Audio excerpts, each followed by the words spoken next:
day when you standing in the heart of fame. You can be the greatest, you can be the best, you can be the King Kong banging on your chest. You can beat the world, you can beat the war, you can talk to God. Bonjour à tous et bienvenue sur ma chaîne Abondance Multiple. Aujourd'hui, j'ai le plaisir de recevoir un invité de marque, je dirais, ancien ambassadeur et haut fonctionnaire des Nations Unies, aujourd'hui à la retraite. Je reçois M. Biova Samuel Penanek à l'occasion de la sortie de son deuxième livre, Aller plus loin que l'horizon, qui raconte l'histoire d'un enfant métis né en Afrique à l'époque de la colonisation. Bonsoir Samuel. Bonsoir. Abondance multiple, je dirais. Et Anita pour les plus proches. Oui. Samuel, puis-je te demander de te présenter brièvement? Je crois que tu as déjà fait la présentation, il ne faut pas en abuser, tout est dit. Et je suis à la retraite, je suis donc un ancien fonctionnaire des Nations Unies, un ancien ambassadeur du Togo. J'ai été ambassadeur non seulement auprès des Nations Unies, mais à Cuba, au Costa Rica. Voilà, donc j'ai servi très longtemps au Togo à des postes de très grande responsabilité également. Voilà, donc en bref, la présentation que tu me demandes de faire. D'accord. Et aujourd'hui, tu consacres ton temps de retraite. Oui, aujourd'hui, tu vois, il faudrait occuper sa retraite d'une manière ou d'une autre. C'est ça. Et les premiers jours, les premiers mois de ma retraite ont été assez difficiles, en ce sens que je m'ennuyais et je me posais pas mal de questions de savoir, et parce que ma vie a été tout le temps une vie très bouillonnante et active sur tous les fronts à travers le monde. J'ai servi d'abord les Nations Unies en Bosnie en temps de guerre où il faut courir en tout temps. J'ai servi au Rwanda, j'ai servi au Congo et en Afrique du Sud.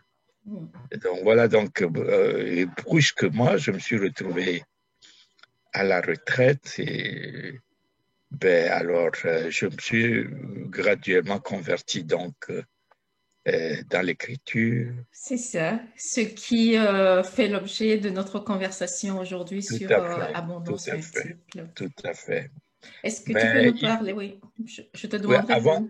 avant même d'aborder tes questions, je voudrais d'abord remercier Abondance Multiple pour l'opportunité qui m'est donnée cet après-midi. Et chez vous, c'est pratiquement ce soir, je dirais. Chez moi ici aux États-Unis, où je vis, c'est encore la matinée qui n'est pas encore finie entièrement.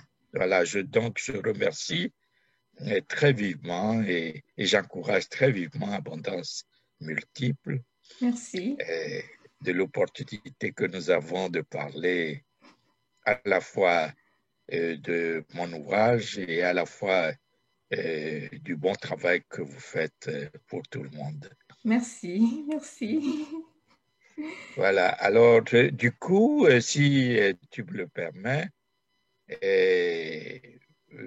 donc nous parlerons ce soir de mon nouveau livre qui est intitulé, comme tu l'as dit, Aller plus loin que l'horizon. C'est ça. Et il y a un deuxième titre à ce livre qui est Pourquoi j'ai pardonné à ce père qui m'a abandonné. C'est ça. Et l'occasion également m'est donnée de parler, si tu le permets, des enfants de la pouponnière de Lomé. Oui, Parce tout à que, fait. ben, parce que mes droits d'auteur de mes 2 livres vont entièrement à ces enfants, ces orphelins, qui non seulement sont orphelins, mais sont complètement abandonnés, ne Oui, savent pas d'où ils viennent et où ils vont. c'est ça. Voilà donc. Pour Hmm. contextualiser tes propos, tu viens de parler des droits d'auteur de tes 2 livres. Donc, je rappelle pour ceux qui nous suivent que tu es également l'auteur d'un premier livre que tu avais déjà publié qui s'intitulait Sagesse ancestrale africaine. Voilà. Voilà, c'est tout C'est à ça. fait ça. Oui. Voilà. Alors, et je continue pour présenter alors très brièvement d'ailleurs, parce que si on présente entièrement le livre, Oh, oui, on eh, a... les Il faut... gens n'auront plus, C'est ça. ils n'auront plus la curiosité d'aller chercher en profondeur Voilà, il faut laisser l'envie de lire. voilà, ce qui s'y trouve, ce qui s'y trouve. Aller plus loin que l'horizon est une histoire, je dirais, est vraie, vraie pour tous les métis qui ont mon âge ou plus. Et, mais c'est ici, c'est une histoire de Georges Daniel. Georges Daniel, un petit garçon métis né en Afrique à l'époque coloniale, et un enfant qui porte comme des marques indélébiles son métissage et l'abandon de son père. Et la vie de Georges Daniel n'est pas une course pour gagner, dépasser un horizon fuyant. Une pareille course serait vaine, vous vous en doutez. Et pour Georges Daniel, aller au-delà de l'horizon, c'est vaincre ces démons et surmonter la haine et le désespoir. Parce que ce livre est avant tout un livre d'espoir, Ça. un livre qui souligne que quoi qu'il nous arrive, il faut s'accrocher fort, il faut aller toujours de l'avant et toujours de l'avant et plus loin que l'horizon. Voilà donc en bref ce que dit les problématiques abordées dans cet ouvrage euh, sont toujours d'actualité Oui. aujourd'hui. Et le métissage qui continue, bien sûr, peut-être sous d'autres formes, tu me diras. Oui. Ce n'est pas, on ne peut pas le comparer au métissage du temps colonial. Oui, d'autant plus que si je pointe l'aspect de l'abandon, aujourd'hui, quand même, le métissage, il n'y a plus l'abandon de l'un des parents comme il y a eu l'abandon au temps colonial. Voilà. Au temps colonial, c'était, on dirait, pratiquement intentionnel. On a C'est tout ça. fait Ouais. pour que les parents, du moins le père, ne reconnaisse pas son enfant. Et très souvent, ces enfants ont porté le nom de leur mère et, et leur acte de naissance, il y en a, parce qu'il y en a qui étaient même sans acte de naissance. Et ceux qui ont eu des actes de naissance et ont porté ou soit le nom de leur mère, ou parfois même d'autres noms provisoires. Et il y est marqué sur l'acte de naissance qu'ils sont de pères inconnus. C'est ça. Ce qui Parfois, est quand même plus rare de nos jours dans le voilà, cas des métissages, tout à fait. Oui. voilà, Mhm. voilà. Donc, le livre aborde également un certain nombre de thèmes, à savoir la situation non seulement des enfants abandonnés de manière générale à travers le monde, Oui. mais également la situation des femmes qui n'ont jamais été entièrement, comme on le souhaite, légales de l'homme, et surtout les femmes seules qui sont toujours, qui vivent toujours beaucoup de problèmes de nos jours. Donc le livre aborde également ce, ce sujet. Et le livre touche également les rêves brisés des élites, surtout les élites africaines qui rêvaient changer le monde, Oui. détruire avec un marteau tout ce qui existe pour reconstruire un nouveau monde. Voilà, donc le livre aborde un peu ce thématique et puis touche également euh, l'intolérance qui nous entoure tous les jours Oui. et tout autour de nous, que nous retrouvons tous les jours autour de nous. Donc, c'est ça. Voilà, donc. Tu as parlé d'espoir en début de conversation. Est-ce que tu pourrais nous montrer la couverture du livre pour... Voilà. Attends, oui. je l'ai ici à côté de moi d'ailleurs. Voilà les deux livres. Et je ne sais pas si tu les vois. Oui, tu peux monter un peu plus haut. Voilà. Voilà. Donc, voilà. Le premier livre, Sagesse ancestrale africaine, qui est paru déjà il y a combien d'années? Oh, ça fait 4 ans Ça fait déjà que ce 4 livre est ans. sorti. Oui. On le trouve sur Amazon. Oh. Et celui-là, il est à la FNAC et il est pour le moment également sur Amazon, mais en électronique. D'accord. Il ne va pas tarder à être également sous forme papier Oui. et très bientôt. D'accord. Très Et bientôt. oui, tu peux Voilà. nous expliquer le processus qui a été derrière la page de couverture de ce Voilà, livre. Oui. ça c'est. Et la couverture vient essentiellement de l'éditeur qui a Oui. proposé un certain nombre de papiers, de couvertures et d'images. Et nous avons jugé utile de choisir cette couverture-ci. Et pourquoi? Parce que ça exprime le futur, l'espoir. C'est ça. C'est assez clair, ce n'est pas sombre. Il faut voir toujours la vie un peu avec l'espérance, l'espoir que demain sera toujours mieux. Oui, c'est Voilà, ça. c'est ce qui nous a poussé et en grande partie à choisir cette couverture-là d'un enfant certes un peu, Un peu triste. un peu triste Oui. qui est rentré, qui est un peu en lui-même, qui Oui, vit lui en lui-même, c'est ça. mais tout autour de lui, il y a une couleur quand même et qui symbolise l'espoir. Oh, c'est ça. Oui. Et tout à l'heure, tu as parlé d'un sujet qui est abordé dans ton ouvrage au sujet des rêves brisés des élites africaines. Moi, Ouais. j'aimerais quand même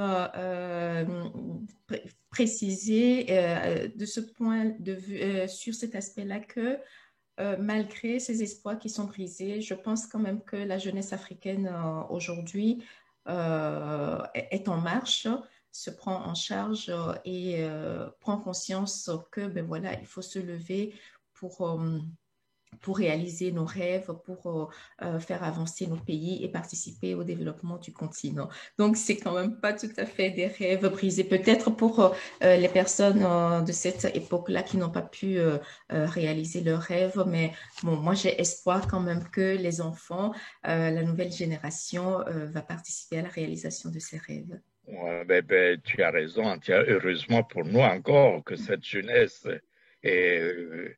prend valablement le flambeau et, et nous espérons qu'elle fera ce que nous n'avons pas pu faire, nous autres les aînés. Et nous vivons une période qui est certes difficile, mais une période où l'espoir quand même nous est donné de penser que demain sera toujours mieux qu'aujourd'hui. Et cette jeunesse, nous comptons beaucoup sur elle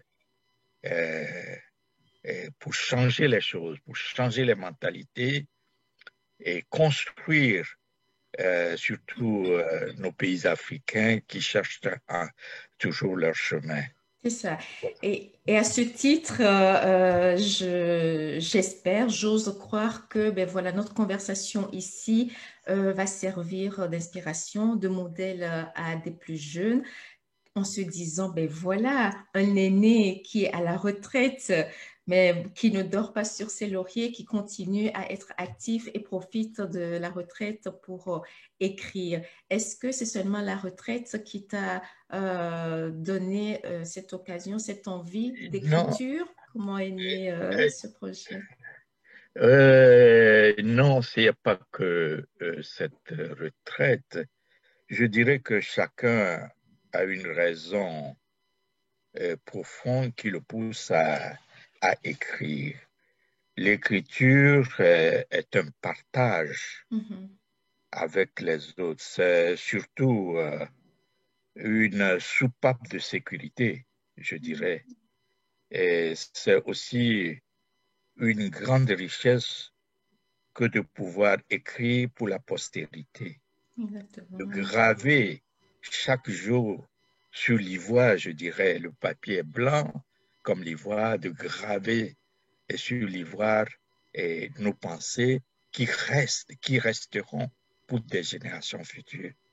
Voilà, donc il y a mille moyens, surtout nous vivons à une période où il y a trop de propagande, trop de, de verbes creux politiques qui nous emballent. Et l'écriture peut nous amener à nous libérer un tout petit peu C'est de ça. ce carcan Ouais. et de cette situation et qui emballe et qui conduit souvent à rien. À Alors, l'intolérance aussi à parfois, l'intolérance, comme tu voilà. l'évoquais tout à l'heure. Ouais. Alors, il faudrait que l'écriture amène à les jeunes, surtout d'aujourd'hui, à se révolter contre les abus de tout genre, Mhm. l'intolérance surtout, la discrimination, hein, euh, le, le mépris de l'autre, et surtout que ces jeunes se lèvent prennent le flambeau pour dire ben, nous voulons plus d'humanisme, plus d'humanisme dans ce monde où il Mhm. n'y a pas d'humanisme. Chacun pense à lui, il pense jamais aux autres. Vous Ouais. voyez, alors il faudrait que la jeunesse arrive à se saisir de l'occasion et écrire. Chacun peut écrire. Et je préfère encore, je dirais, Anita, une, un, un, un mauvais livre à quelqu'un qui n'écrit pas du tout. On Parce peut. que, Oui, oui, oui. Allez, oui, vas-y. oui, oui, c'est-à-dire que nous avons tous quelque chose à apporter, nous avons tous quelque chose à partager avec l'autre. En le disant, peut-être on ne le dit pas très comme il le faut, Mhm. les verbes n'arrivent pas à sortir, à exprimer nos sentiments profonds qui sont en nous, mais toujours est-il que nous apportons toujours quelque chose. Mhm. Mais si ce que nous apportons n'est pas ce que nous voulons vraiment que cette chose soit. C'est ça. Voilà. Et j'ai envie Alors, d'ajouter, oui, j'ai envie d'ajouter à tes propos que, bon, chacun peut écrire, ça peut être également un exutoire. Et on peut également se libérer du carcan de l'édition. Je ne sais pas quelle a été ton expérience de l'édition, mais bon, aujourd'hui, on est à l'heure du numérique, des nouvelles technologies et l'auto-édition peut permettre également de pouvoir publier son ou ses ouvrages si oui. on se retrouve confronté à des difficultés sur son parcours de faire éditer son écrit. Oui, effectivement, je crois que chacun peut écrire. Euh, il est vrai, pour faire éditer un livre, c'est vraiment euh, le chemin là, du combattant. Et les éditeurs, d'abord, ne prennent pas tout ce qui est écrit, ils choisissent. Et ensuite, il y a beaucoup qui ils vous demandent de payer très cher, très peu. euh, vous acceptent l'ouvrage sans vous faire payer, très peu. Ok. Et ensuite, dans l'édition, il y en a qui rêvent. J'ai vu un jeune la dernière fois qui me dit, ben, il est en train d'écrire un livre et bientôt sa famille n'aura plus de problème parce qu'il va le publier, il va avoir plein d'argent. Il ne faut pas rêver en couleur. L'écriture, certes, nous libère et nous permet d'apporter quelque chose à l'humanité, mais il ne faut pas rêver et dire que ça va te rendre riche. On écrit parce qu'on doit écrire. Mhm. Nous avons ce devoir d'écrire. Et chaque jour qui passe, nous avons quelque chose à apporter aux autres, à partager avec l'autre. C'est pour ça qu'on écrit. Mais on n'écrit pas pour être riche, parce que et dans le cheminement d'une publication, ce n'est pas celui qui écrit qui se taille la part du lion. C'est ça. C'est d'abord l'éditeur, l'imprimeur, les distributeurs de livres, ainsi de suite. Il y a toute une chaîne et c'est les eaux qui restent dans l'assiette que ramasse l'écrivain en définitive. Et que tu as décidé de partager avec la pouponnière de... Voilà. Alors même ces eaux, il ne faut pas les garder, il faut encore les partager ou les donner entièrement s'il le faut parfois. Voilà. C'est ça. Et donc, tu as choisi la pouponnière de Oui, j'ai de... choisi la pouponnière parce que, d'ailleurs, le dernier livre que je viens d'écrire, il exprime entièrement l'enfant est abandonné et vit déjà en lui-même beaucoup de traumatismes. Et, et s'il est abandonné par son père et qu'il a sa mère, c'est encore une très bonne chose, je ne dirais pas une très bonne chose, mais il a au moins quelque chose en main. C'est ça. Mais les enfants de la pouponnière ne connaissent ni leur père, ni leur mère. Ils ne sont même pas des orphelins. Je ne sais même pas ce qu'il faudrait, comment il faut les appeler. C'est juste des enfants abandonnés, des sujets qui sont là, qui ne savent pas, qui n'ont pas demandé à naître, à qui on a collé la vie sur le dos. Mais nous avons le devoir d'aider Oui, ces enfants à prendre espoir, c'est ça. à, à vivre comme nous autres. Voilà, c'est pour ça que j'ai choisi cette pouponnière. Et surtout en ces temps-ci où le Covid a créé pas mal de problèmes, où la solidarité devient de plus en plus faible, et cette pouponnière a besoin de notre soutien, a besoin de notre apport. Il est vrai, ce n'est pas grand-chose qu'on apporte. Mhm. On apporte peut-être de l'eau à boire. C'est déjà pas mal. Que chacun C'est déjà pas apporte mal. Ouais. et ça part de colibri et ça ferait alors, ça mettrait un peu de baume au cœur à ces À enfants. ces enfants-là. C'est bien pour préciser la pouponnière de Lometocoin, c'est ça, hein? C'est ça, Ouais. c'est ça. Le Ok. mettre au coin, au Togo, Au je Togo, précise. oui, au Togo, c'est ça. Au Togo, Ouais. au Togo. Donc, le livre Aller plus loin que l'horizon, pourquoi j'ai pardonné à ce père qui m'a abandonné, est disponible sur le site de la FNAC, sur C'est ça. Amazon, et les droits d'auteur sont versés gracieusement à la pouponnière de Lomé Tocoin au Togo. C'est bien ça, oui. C'est bien ça. C'est- Samuel, oui, si tu avais un message à adresser à la jeunesse, à la population des jeunes d'Afrique, quel serait ce message-là? Et d'abord, je dirais que les temps sont certes difficiles pour tout le monde, et spécialement pour la jeunesse. Elle se sent parfois abandonnée, cette jeunesse. Oui. Elle se sent parfois perdue, mais ce n'est pas le lieu, ce n'est pas le moment de perdre foi et de perdre espérance.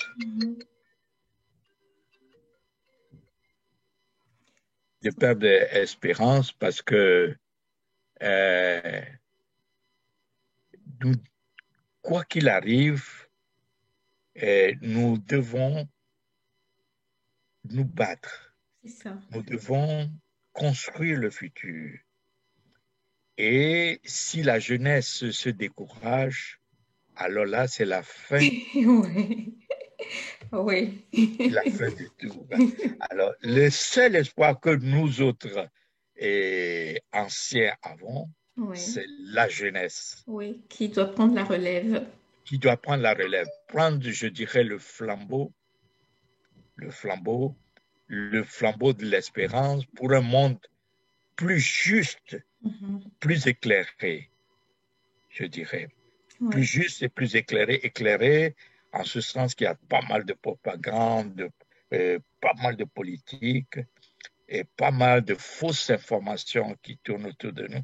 La jeunesse doit prendre le flambeau et avec ce flambeau, on voit clair, on voit où se trouvent les mensonges, où se trouve la vérité. Voilà. Alors, la jeunesse ne doit jamais perdre l'espérance. C'est ça, oui. C'est pour ça que j'appelle ce flambeau le flambeau de l'espérance. Le flambeau de l'espérance.